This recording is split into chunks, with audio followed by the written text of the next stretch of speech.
Ah, Nintendo, Nintendo, Nintendo. What are you doing? No, I'm serious. What are you doing right now? You were great once, and because the NES and the SNES were so damn good, quite a lot of people still associate you with their childhood today. There's more NES game reviewers than there's Let's Players, for Christ's sake. And that's why people that still associate their childhood with you put and buy everything you stamp your name on. But let's be honest here. The Nintendo 64 was overshadowed by the PlayStation, the GameCube failed, and the Wii U might just be the single most unsuccessful console ever produced by a major manufacturer. Don't get me wrong, I love the Wii U for sentimental reasons. It's the same way that a lot of people like the Vita, but it doesn't make it a good console. The Wii was the only undisputed success you have had since the SNES. So when you announced that your next console will be a culmination of all the things Nintendo, we were expecting the next Wii. But instead we got a console that only 50% of the major games developers, believe that can surpass the Wii U in terms of sale. That's sad, Nintendo. That's really sad, and in case you are still completely unaware what you did wrong, allow me to give you a handy dandy list of the 9 things that you did absolutely wrong when you when you are trying to launch the Switch. While the Switch was formally announced with a video showcasing its main gimmick as a portable, stationary hybrid console late last year, we only got a look at those things like technical specifications, online servers, controllers, pretty much everything last week. Less than 2 months before the release, and just... Seriously? Pretty much everyone, including you by the way, showcases the new consoles 5 to 6 months before it's ready to launch. They let the hype build, they set up expectations, they give developers plenty of time to create enough games for the platform at launch. It would have been way better to just delay the Switch and release it during the holiday season, around November. That way it was going to have a relatively solid launch library of games such as Skyrim, Splatoon 2, Mario Kart 8, Super Mario Odyssey, and it would have made the hottest Christmas gift, since no one else is releasing gaming hardware around that time as far as we know. And during 2017, you could have focused on giving the Wii U one last push. Start some sales, both digitally and physically, clear out inventory, make sure the console goes out with a bang. But nope. You just had to have your cake and eat it too, didn't you? So now, your new, latest piece of hardware is launching in the middle of fucking nowhere with practically one important game at launch that is also going to be on the Wii U.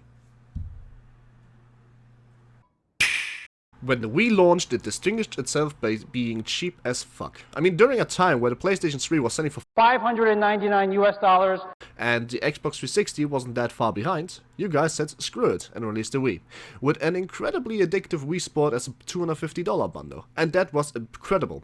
A brilliant decision that basically saved your console. It made the Wii sort of an impulse buy. I mean, when you're at the store, it's far easier to put down $250 for a console in the game than $360 for the same thing. Not to mention, many people were buying it not as a gaming platform, but as a dedicated Wii Sport machine.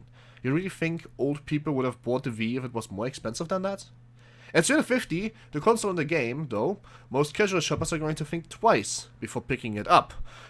And what about the hardcore gamers, you might ask yourself? Well, for $350 you can buy a brand new PS4 Pro with 2 games for the exact same price. Who in their right mind would buy a fucking Nintendo Switch except the hardcore fanboys now? So you do buy a Nintendo Switch for $350, and nope, you're getting nothing. You lose. Good day, sir. The Nintendo Switch joins the GameCube as the only Nintendo console to not have any kind of pack-in game whatsoever, despite the fact that the perfect pack-in game, 1-2-Switch, already exists. Yeah, 1-2-Switch, much like Wii Sports and Nintendo Land, is just a collection of minigames that are designed to showcase the hardware of the console.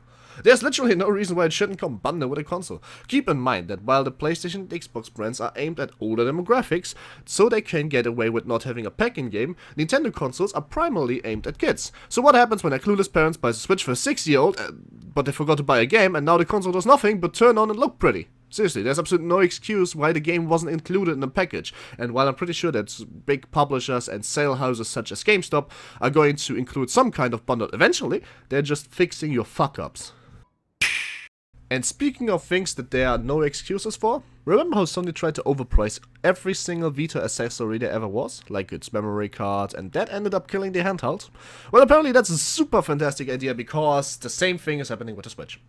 Except while Sony had a very good reason for selling memory cards at outrageous prices like combating piracy and trying to make up for the cost of the console, since they were all selling Vitas during launch, Nintendo just decided that's a thing that the cool kids do.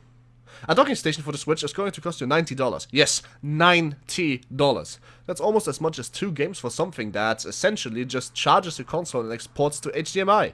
Nintendo already confirmed that there won't be any extra processing going on, but the graphic will be slightly better during the docking process. So the price is ridiculous. But okay, let's give them the benefit of the doubt and look at the Pro Controller. We already know how much a controller is worth, since the Wii U Pro Controllers only cost around $30. So how much expensive could your Switch one be? 70? 70 bucks? Are you? Alright. How about the standard controllers? They can't possibly be $80? Oh,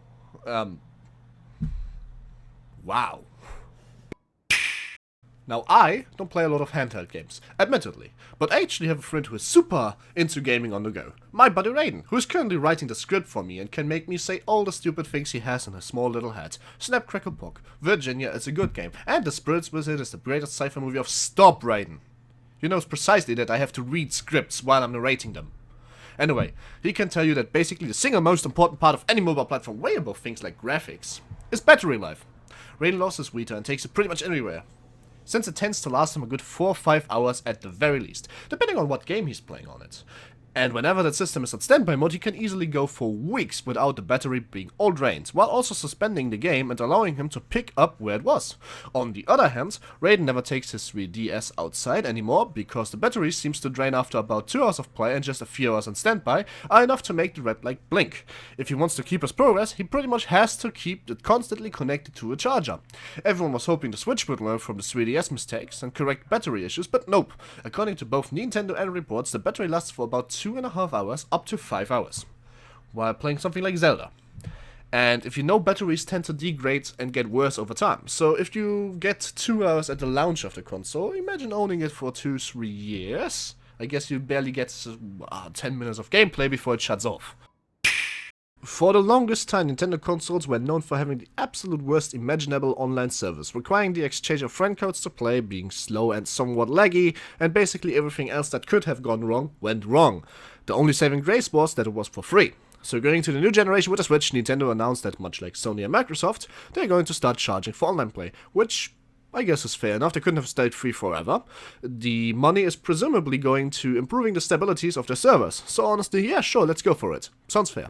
However, let's do a brief comparison to Sony's online service PlayStation Plus, which also costs $5 a month, and let's see what Sony does that Nintendo don't. Aside from providing you with multiplayer features on the PS4, PS Plus also gives you 6 uniquely free games every single month, sometimes blockbuster titles. It gives you huge discounts on the PlayStation Store, like for example in Euro right now you can get games like Mirror's Edge Catalyst, Dragon Age Inquisition, and Mortal Kombat XL for 70% off, if you are a PS Plus subscriber. It enables cloud saves to ensure that you don't lose your progress if your system breaks. It's great. Great stuff, to be honest. Nintendo offers none of that. The idea of free games, however, involve giving you a 1-month rental of a virtual console game of their choosing. That's right, boys and girls, your friend Nintendo for $5 will let you borrow a 30-year-old game for a little bit. Isn't that a great deal? Isn't that an absolutely great deal? By the way, after that month you can no longer play it. Now, don't get me wrong, there's at least some third-party support, and from important developers too. The fact that Bethesda of all people agreed to port their most successful title ever to the Switch within its first year is a testament to the fact that there are big-name AAA studios out there enthusiastic about the chance to work with this hardware. But look at the list of the developers working on Switch games. Look at them very, very closely. Count them as many times as you want, and you realize that over 230 developers are currently making games for the PSVR. Yup, Sony literally managed to get hundreds of times more developers to make games for their gimmicky, overpriced piece of optional shit than Nintendo managed to get for the singular flagship system. I mean, come on! Are you kidding me right now? What chance does the Switch stand of breaking out on its own when there's far more developers interested in making games for Sony's peripheral than for Nintendo's console? And that fact has resulted in even bigger problems. And that would be the problem of no fucking games. The Wii launched with 21 games on day 1, and 12 more announced during the launch window. The Wii U, the most single unsuccessful major console in history, launched with 23 games in America and 26 games in Europe. And then we got an additional 30 games in the launch window. How many times did the Switch get? Well, it gets 6 games at day 1, and then an additional 17 games before the holiday season of 2017.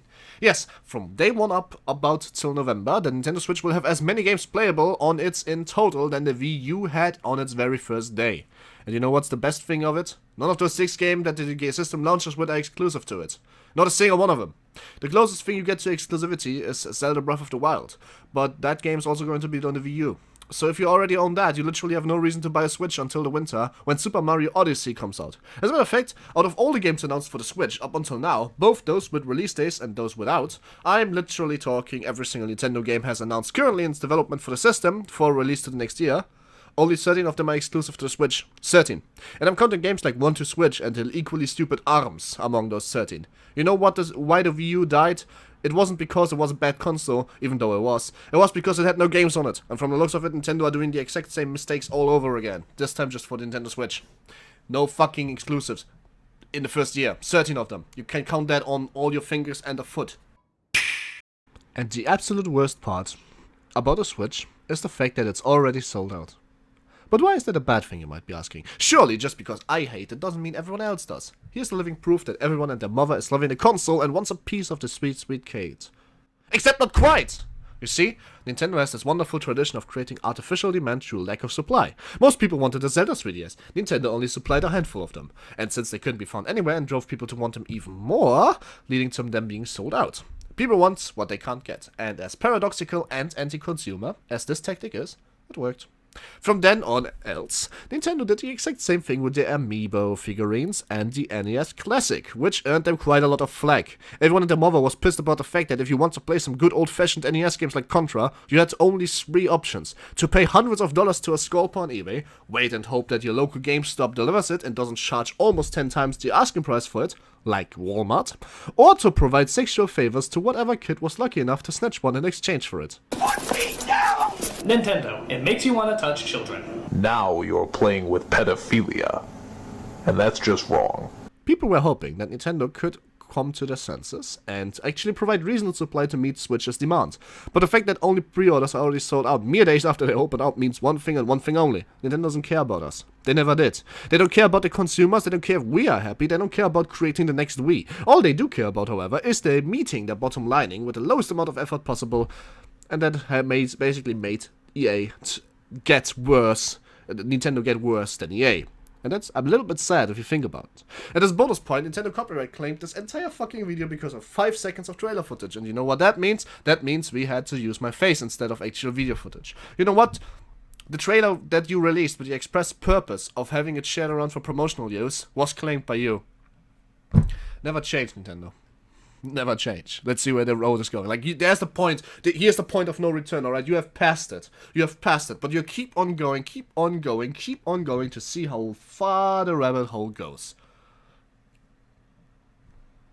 Don't forget to like, comment, and subscribe. And for every like on this video, you will get one more exclusive Switch game during its launch window.